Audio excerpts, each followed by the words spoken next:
Let us pray in the name of Jesus. Father, thank you for this wonderful day. Lord, we are grateful. We thank you for our lives and the lives of the people you have given to us. We are grateful to you, Lord Jesus Christ. We have come again this morning. We ask that your spirit will minister to us, O God. Touch us, touch our hearts. Help us to do the things that you want us to do, that we may receive the blessing that you have for us in this season, in the name of Jesus. Thank you, Heavenly Father, for this wonderful morning. We receive the power of the Holy Ghost. We receive the entrance of the Lord. We receive access into the realm of the Spirit this morning in the name of Jesus Christ. Blessed be your name, Abba Father, in the name of Jesus. Hallelujah. Glory to the name of the Lord. Hallelujah. This morning, there are a lot of us that things are holding us bound from receiving the blessing of the Lord. But the Lord said it is time for blessing. Yesterday, the Lord says He's going to shake everything around our life that is preventing us from receiving His blessing.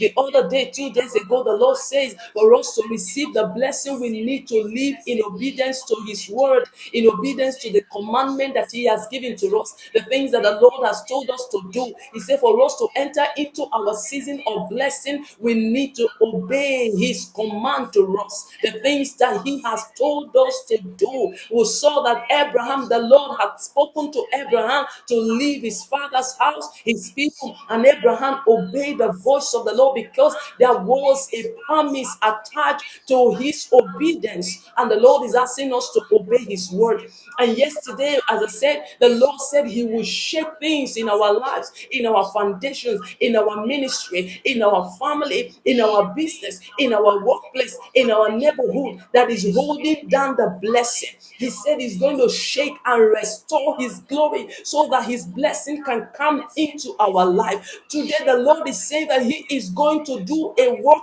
of deliverance. Glory to Jesus. He is going to do a work of deliverance. Wherever you are this moment, I want you to know that God wants to deliver you. I don't know, I don't know what is keeping you, what is containing you, what is trying to prevent you from entering into your access of blessing, from accessing your blessing, from entering into your place. I want you to know that God is going to heal, God is going to deliver, God is going to shake, God is going to remove that thing out of your life, out of your family, wherever you are this morning, in the name of Jesus. It is a season of blessing. It is a season of restoration. And the Lord is blessing us. The Lord is releasing His blessing into our space. He's releasing His blessing into our lives. He's releasing His blessing into our ministry. He's releasing His blessing into our jobs. So whatever that is stopping, whatever that is standing as hindrance, whatever that is inside of us that is standing as hindrance, the Lord says today He is going to deliver us. Wherever you are, if you believe in the deliverance that the Lord will be doing right now where you are, I want you to say, Lord, I believe that you will deliver me. I want you to declare this word. Say, Lord, I believe that you will deliver me. I believe that you will touch my life. I believe that you will set me free. I believe your word. And as I come right now before you, I know you are going to do mighty things in my life this moment in the name of Jesus. In the name of Jesus, we are in the society where people are so wicked. We are in the society where people are so wicked that they want to take away the things that belong to other people. People are so wicked that they do not want other people to rejoice. They don't want other people to smile. They don't want other people to enjoy the good things of life. They make all effort to make sure that they prevent people's promotion. They prevent people from getting married. They prevent people from getting their business contracts. They do all kinds. Some even go ahead using diabolical mix to ekina manosia. They use African power, African magic. They use all kinds. They visit magicians, they visit all kinds of spiritism in order to hold other people captive, in order for the glory of other people not to shine, in order for the blessing of people not to come to them, in order to make people to struggle in life, including sons and daughters of God. But the Lord says, I should tell you, wherever you are, the Lord announced to us this morning that it is a morning of deliverance, that He is going to deliver us wherever you are, in any state you are, in any level where you are, that you have been held captive, that I am being held captive. The Lord said He is doing a work of healing, He's doing a work of restoration in our life. The Lord will locate you wherever you are for your deliverance in the name of Jesus. It is a season of deliverance. People are always plotting to do something that the Lord has not commanded them to do. Let us look at the book of Obadiah. In the book of Obadiah, chapter 15, the Lord says, the day of the Lord is near for all nations. Today is the day of the Lord for us. We are the nation of the Lord. Hey, Makalusia, the day of the Lord is near. Obadiah 15, the day of the Lord is near for all nations. As you have done, it will be done to you. Your deeds will return upon your own head. This is the word of the Lord. The Lord spoke through Obadiah's vision. He says, the day of the Lord is near. This is the day of the Lord, that the Lord will be delivering us from any manipulation of the enemy, from any captivity that we are into. The Lord will be delivering us. And He says that as you have done, as they have done, whatever they have done, the Lord said it will be done to them. If they have prevented us from being promoted, they also will be prevented from being promoted. Their children will be prevented from being promoted. Their spouse will be prevented from being promoted. Whatever they have hindered in our lives, whatever they have stopped in our life, whatever they have prevented in our life, the Lord is saying the same thing is going to happen to them. Whatever they have done will be done unto them. And see what the Bible says, God speaking. He said, your deeds will return upon your own head.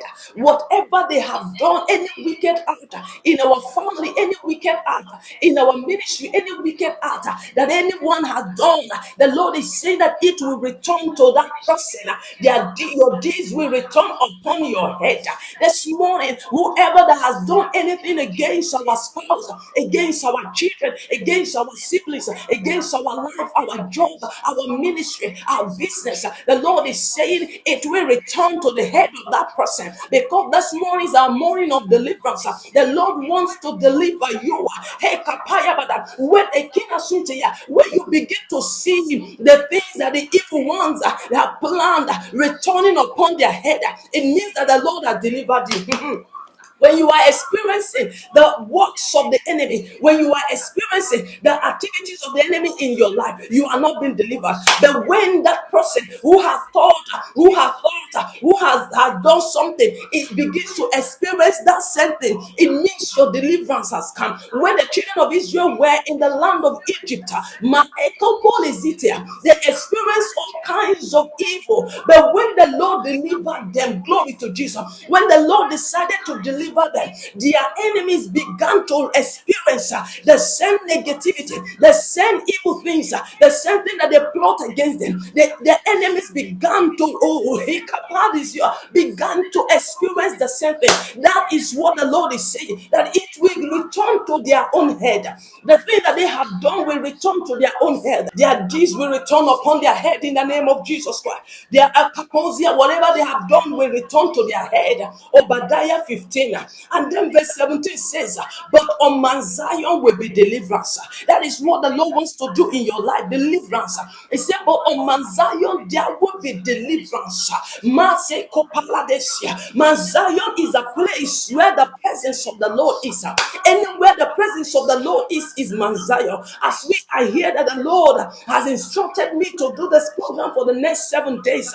This is Mount Zion, and the Lord said there will be deliverance. There will be deliverance on Mount Zion. It will be holy on Mount Zion. When the Lord begins to deliver you, He wants you to live a holy life. Remember the story that Jesus Christ told about someone that was If someone who has demon, that the demon is cast out of his life, if that person does not fill his life or her life with the what he or she is supposed to fill his or her life with, the demon goes out and then it takes checks around. After a while, the demon comes back to check to see if the person has filled his or her life with what is supposed to be there. If the demon goes and sees that the person does not have anything in his or her life, what happens? The Bible said, Jesus Christ speaking, that the demon will go back and bring seven more powerful demons than he is to come and occupy the person. And he said the present state of that person will be worse than the former.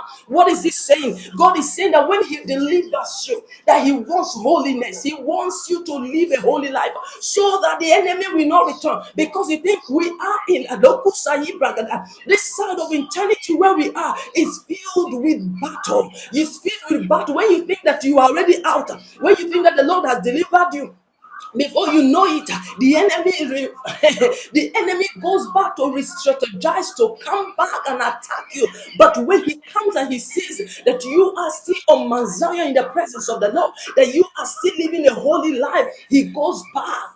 He goes back to go and see, to go and plan. This was what happened to the children of Israel. When Balaam called Balak to come and cause the children of Israel, they could not cause the children of Israel. The prophet Balaam could not cause the children of Israel because they were living according to the standard of God. And then Balak went to check what can we do. And then there was an advice that they should allow them to begin to mingle with idols. They should begin to prostitute with other women that were not from Israel. And as soon as they did that, the curse, the curse began to work against their life. In the name of Jesus, wherever you are, as the Lord is going to be working a work of deliverance in your life, the Lord requires you to live a holy life, to live a life of holiness, so that the deliverance will be permanent. What happens to a lot of us is that when the Lord delivers us, we don't continue in holiness. We don't continue in our relationship with the Lord. And then the enemy comes back and see that there is nothing like holiness in us. He goes to bring more powerful demon. And will be like, wasn't this child of God delivered? He was delivered, but he didn't continue. So the Lord says in his word, but on Mount Zion will be deliverance. It will be holiness, and Jacob will possess his inheritance. The Lord wants you to possess your inheritance.